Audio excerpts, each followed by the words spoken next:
If you love Baltimore sports, you'll love WNST.net.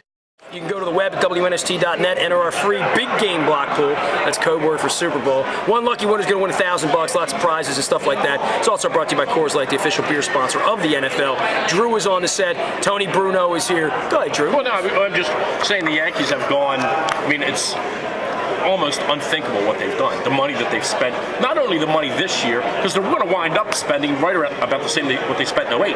The future money that they've committed to, it's all got to be bonded and guaranteed. That's not just, here, Tony, take this and if we fall apart in 4 years, I don't owe you the money. He owes all that money. It's amazing. Oh, yeah. It's amazing the commitment they've made. And because they make it. They're not giving, the Steinbrenner family's not giving this money away because they want to be nice. They're generating that kind of revenue, so they have an advantage. The new ballpark, the unbelievable cable deal. The Yankees generate the most money, so at least they spend it. A lot of companies generate huge amounts of money, but they're not saying, well, because we're making $1 billion, we're going to go spend $1 billion. They make $1 billion, we'll spend $500 million, and we'll still have $500 million left over. These stadiums, and the Cowboys are going to face this for sure, and they already are. These stadium deals that these teams get into and help and try to finance, and now the league has to get involved. And Dallas is an example. 80,000 seats, goes against the league recommendation of 70,000, has room for 100,000. He spent $1 billion. They're going to charge $21,000 for a personal seat license. And there's no end to it. They have to sell all those seats to stay in business. And they will. As bad as the Cowboys have underachieved, people still will come back next year, and the media will once again anoint the Cowboys a team to beat in the NFC East. That's the way it works. And they'll go 9-7, right? And missed the playoffs last week. But it's just, this is one of the things when we talk about players now, because we're getting ready to get into as soon as this game's over Sunday, we'll be getting into the meat of the offseason in terms of free agents. The Cowboys, if you're Jerry Jones, you might be thinking to yourself, I have 80,000 seats to sell at $21,000 a pop. I might need to go out and sign some guys here. I might need to go spend some money. They're not, but unlike baseball, they can only spend X amount, whereas the Yankees can keep spending until everybody's happy.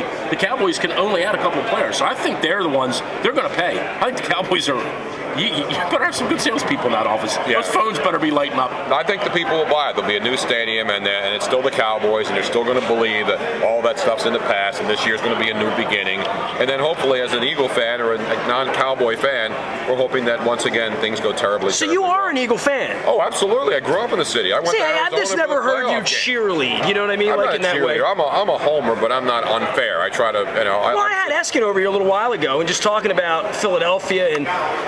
Hell of a year. As a sports fan, Eagles make it to the minutes away from going to the Super Bowl, and the Phillies win a championship. Been a good year to be a Philadelphia guy. And I argue with a lot because I'm on in Philly at night, and I'm a Philly guy. I know I've been through the history of the sports in that town since the '60s when the Eagles won a championship. I was a little kid, but I remember that NFL championship. And people have short memories. They always want to bash McNabb and Andy Reid now because they haven't won a Super Bowl because they're 1 for 5. And I keep saying to them, okay, well, who do you have better?